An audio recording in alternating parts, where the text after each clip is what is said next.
Me and Winn-Dixie got into a daily routine where we would leave the trailer early in the morning and get down to Gertrude's Pets in time for to hear Otis play his music for the animals.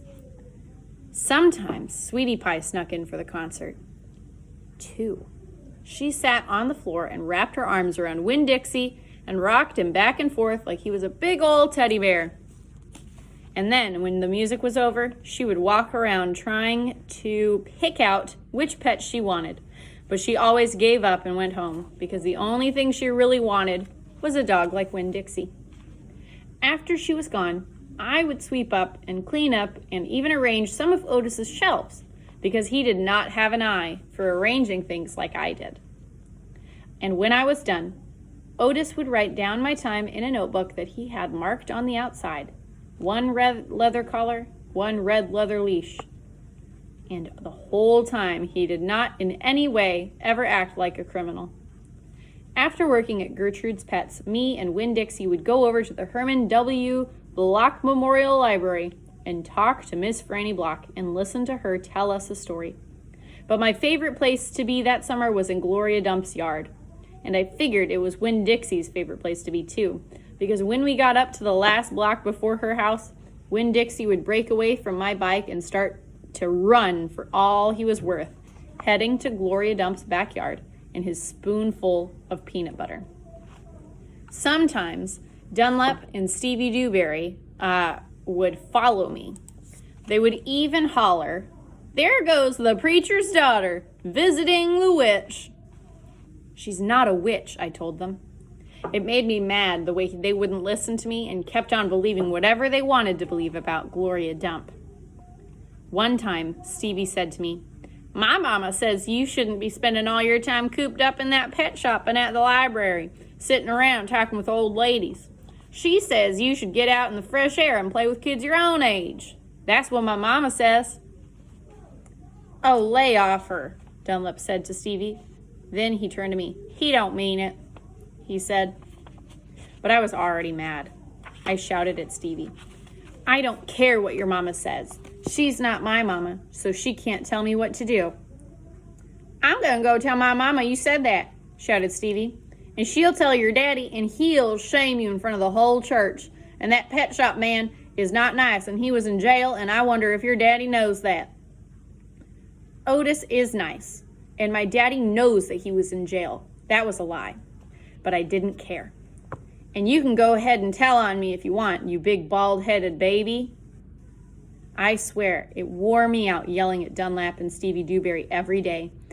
By the time I got to Gloria Dump's yard, I felt like a soldier who had been fighting a hard battle.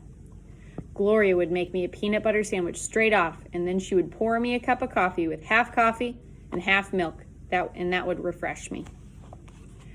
"Why don't you go play with them boys?" Gloria asked me. "Because they're ignorant," I told her. "They still think you're a witch. It doesn't matter how many times I tell them you're not." "I think they're just trying to make friends with you in a roundabout way," Gloria said. "I don't want to be their friend," I said.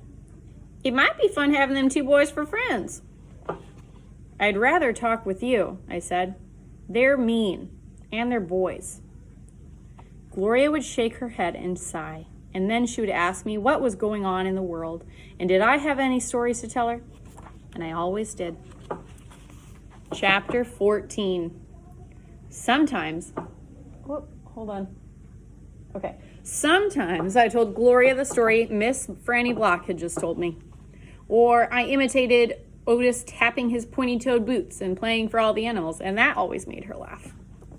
And sometimes I made up a story and Gloria Dump would listen to it all the way from beginning to end. She told me she used to love to read stories, but she couldn't anymore because her eyes were so bad. "Can't you get some really strong glasses?" I said. "Child," she said, "they don't make glasses strong enough for these eyes." One day, when the storytelling was done, I decided to tell Gloria that Otis was a criminal. I thought maybe I should tell an adult about it, and Gloria was the best adult I knew. "Gloria," I said. "Mm-hmm," she said back. You know Otis? I don't know him, but I know what you tell me about him. Well, he's a criminal. He's been in jail. Do you think I should be afraid of him? What for? I don't know. For doing bad things, I guess. For being in jail. Child, said Gloria, let me show you something. She got up out of her chair real slow and took hold of my arm. Let's the two of us walk all the way to the back of this yard. Okay, I said. We walked and Winn-Dixie followed right behind us. It was a huge yard, and I had never been all the way to the back in it. When we got to a big old tree, we stopped. Look at this tree, Gloria said. I looked up. There were water bottles hanging from just about every branch. Me and Winn-Dixie stood and stared at the tree, and the hair on top of his head rose up a little bit, and he growled deep in his throat. Gloria Dump pointed her cane at the tree. What do you think about this tree? I said, I don't know. Why are all those water bottles on it? To keep the ghosts away, Gloria said. What ghosts? The ghosts of all the things I done wrong. I looked at the water bottles on the tree. You did that many things wrong? I asked her. Mm-hmm, she said. More than that. But you're the nicest person I know, I told her. Don't mean I haven't done bad things, she said. Child, I know that I've got a lot of water bottles there. Oh gosh, hold on. I think I've lost my place. Okay. Oh my gosh, hold on. Anyway. But in the meantime, you've got to remember, you can't always judge people by the things they done. You got to judge them by what they're doing now. You judge Otis by the pretty music he plays and how he is too kind to them animals because you know that's all you know about him right now. All right? Yes, ma'am, I said. And them Dewberry boys, you try not to judge them too harsh either. All right? All right, I said. All right then, said Gloria Dump. And she turned and started walking away. Winn-Dixie nudged me with his wet nose and wagged his tail. When he saw I wasn't going, he trotted after Gloria. I stayed there where I was and studied the tree. I wondered if my mama, wherever she was, had a tree full of water bottles. And I wondered if I was a ghost to her in the same way that sometimes she seemed like a ghost to me. The end.